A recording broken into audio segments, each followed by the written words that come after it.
एक पाठ का नाम जंतुओं में संरचनात्मक संगठन। टॉपिक शारीरिक संगठन। हम सभी जानते हैं कि वायुमंडल में अनेक प्रकार के जीव वास करते हैं, जिनमें से कुछ एक कोशीय होते हैं, अर्थात इनके अंदर जीवन की सभी क्रियाएं एक कोशिका के द्वारा पूर्ण होती हैं। इसके विपरीत कुछ ऐसे जीवधारी भी पाए जाते हैं जिनका शरीर अनेक कोशिकाओं से मिलकर होता है, जिन्हें कि हम बहुकोशीय जीवधारी कहते हैं। इन बहुकोशीय जीवों में कोशिका जीव की संरचनात्मक इकाई होती है, अर्थात चाहे वो जीवधारी एक कोशीय हो अर्थात वो बहुकोशीय हो, उन सभी का निर्माण कोशिका से मिलकर होता है। अर्थात जो बहुकोशीय जीव शरीर की कोशिकाओं का संगठन होते हैं और इस संगठन में निम्नलिखित 3 क्रमबद्ध स्तर पाए जाते हैं। जंतुओं के शरीर संगठन के क्रमबद्ध स्तर निम्नलिखित हैं। नंबर 1 है आपका कोशीय स्तर। कोशीय स्तर संगठन का सबसे निम्नतम स्तर होता है। बहुकोशीय जंतु जैसे कि जो स्पंज होते हैं, ये संकोरिफेरा का जंतु होता है, तो इनके अंदर ये कोशीय स्तर का संगठन पाया जाता है। नंबर 2 ऊतकीय स्तर। जब कोशिकाएं मिलती हैं तब ऊतक का निर्माण होता है। सिलेंट्रेटा संघ के जीवधारी जैसे कि आपका हाइड्रा, ये सिलेंट्रेटा संघ का जंतु है जो स्पंज से अधिक विकसित होते हैं। इनके शरीर की कोशिकाओं में श्रम विभाजन पाया जाता है, अर्थात अलग अलग तरह के कार्यों के लिए अलग अलग प्रकार की कोशिकाएं पाई जाती हैं। इस संघ के जंतुओं का शरीर ऊतकीय स्तर का होता है। जब कोशिकाएं मिलती हैं तो ऊतक का निर्माण होता है। समान कार्य करने वाली कोशिकाओं के समूह को ऊतक कहा जाता है। अगला टॉपिक है अंगीय स्तर। प्रोटोजोआ जैसे कि अमीबा, पैरामीशियम, पोरीफेरा एवं सिलेंट्रेटा संघ के जीवों के अतिरिक्त सभी जंतुओं में विभिन्न अंगों का निर्माण हो जाता है। 2 या 2 से अधिक ऊतक परस्पर मिलकर के विभिन्न प्रकार के अंगों का निर्माण कर लेते हैं। अंगों से अंगतंत्र का निर्माण हो जाता है और सभी अंगतंत्र मिलकर के जीव का शरीर बनाते हैं, जो शरीर की किसी भी जीव प्रक्रिया का संचालन करते हैं। जैसे कि मनुष्य है तो इनके अंदर जो कोशिकाएं होती हैं, कोशिकाएं जब मिलती हैं तब ऊतक का निर्माण होता है। जब ऊतक मिलते हैं तो अंग बनते हैं और अंग से अंगतंत्र का निर्माण होता है और उससे जीव के शरीर की रचना हो जाती है। अगला टॉपिक है जंतु ऊतकों के प्रकार या वर्गीकरण। बहुकोशीय जंतुओं के शरीर में पाए जाने वाले समस्त ऊतकों का निर्माण भ्रूणीय परिवर्धन के अंतर्गत निर्मित 3 प्राथमिक जनन स्तर से होता है। जैसे कि जब नर तथा मादा दोनों इकाइयां आपस में मिलती हैं तो जाइगोट का निर्माण होता है, जिसे कि हम लोग युग्मनज कहते हैं, जिसके अंदर गुणसूत्रों की संख्या द्विगुणित होती है। बना हुआ जाइगोट भ्रूण में परिवर्तित हो जाता है। तो जब उसका भ्रूणीय परिवर्धन होता है तब यहाँ पर 3 प्रकार के स्तर पाए जाते हैं। पहला है एक्टोडर्म, नंबर 2 मीसोडर्म और नंबर 3 एंडोडर्म। तो यहाँ पर जो जंतु जो ऊतक होते हैं उनका निर्माण इन्हीं एक्टोडर्म, मीसोडर्म और एंडोडर्म से होता है।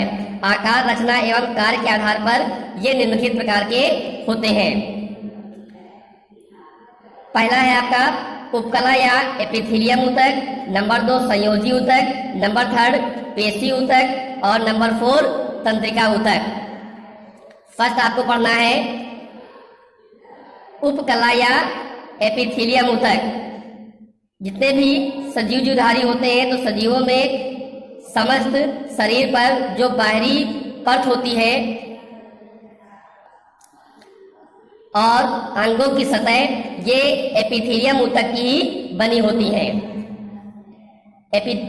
ये इसकी मुख्य विशेषताएं हैं। नंबर 1 ये शरीर पर सुरक्षात्मक आवरण का निर्माण करते हैं। नंबर 2 इनके अंदर जो अंतरकोशीय पदार्थ होता है उसकी कमी होती है, जिसके कारण ये कोशिकाएं परस्पर सटी हुई दिखाई पड़ती हैं। नंबर 3 इन कोशिकाओं के अंदर जो अंतराकोशीय पदार्थ होता है वो ग्लाइकोप्रोटीन्स के द्वारा निर्मित होता है, अतः ये रुधिर कोशिकाएं व तंत्रिका तंतुओं की कमी या अनुपस्थिति के कारण ये कोशिकाएं खाद्य पदार्थों एवं ऑक्सीजन मिश्रण द्वारा प्राप्त करती रहती हैं।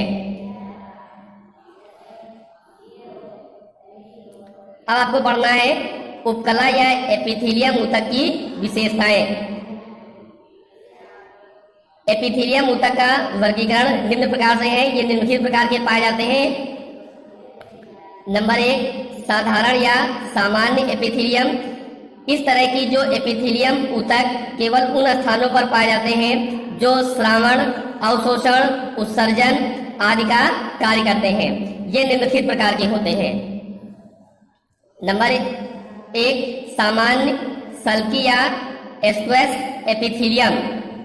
साधारण सल्की एपिथेलियम की कोशिकाएं ये आकार में चौड़ी होती हैं, चपटी तथा तस्तरी के आकार की ये परस्पर सटी रहती हैं और यह ऊतक वायु कूपिकाओं, रुधिर वाहिनी की आंतरिक स्तर, हृदय की भीतरी स्तर, देहगुहा के स्तर आदि में ये पाई जाती है। स्मॉल बी, सामान्य घनाकार एपिथेलियम। इस उपकला की कोशिकाएं घनाकार होती हैं। यह ऊतक थायराइड जो ग्रंथि होती है, इससे जो हार्मोन स्रावित होते हैं, श्वेत ग्रंथि, यकृत, वृक्क नलिकाएं, जनन ग्रंथियों आदि में ये पाई जाती हैं। स्मॉल सी, सामान्य स्तंभी एपिथेलियम। इस उपकला की कोशिकाएं लंबी तथा परस्पर सटी होती हैं और इस प्रकार की एपिथेलियम प्रमुख रूप से आमाशय, आंत्र की भीतरी सतह तथा जनन वाहिनियों की भीतरी स्तर में ये स्थित होती हैं। स्मॉल डी, सरल पश्चमाभी या सिलिएटेड एपिथेलियम। इस ऊतक की कोशिकाएं स्तंभाकार अथवा घनाकार होती हैं। इन कोशिकाओं के बाहरी सिरों पर पक्ष या सीलिया होते हैं। ये रोम जैसी संरचनाएं होती हैं। पश्मों में गति के द्वारा ही श्लेष्म तथा अन्य पदार्थ आगे की ओर बढ़ते रहते हैं। यह उपकला श्वासनाल, अंडवाहिनी, गर्भाशय, मस्तिष्क की जो तंत्रिकाएं होती हैं आदि में ये पाई जाती हैं। नंबर 2,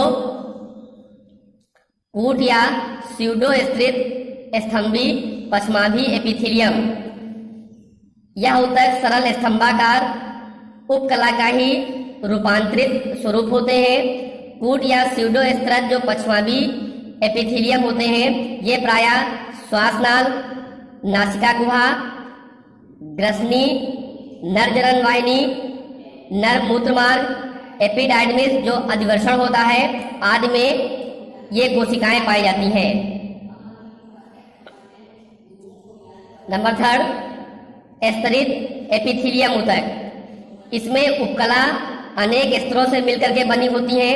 ये कोशिकाएं विभिन्न आकार की होती हैं और जो सबसे निचली परत की कोशिकाएं होती हैं वो लगातार विभाजित होती रहती हैं।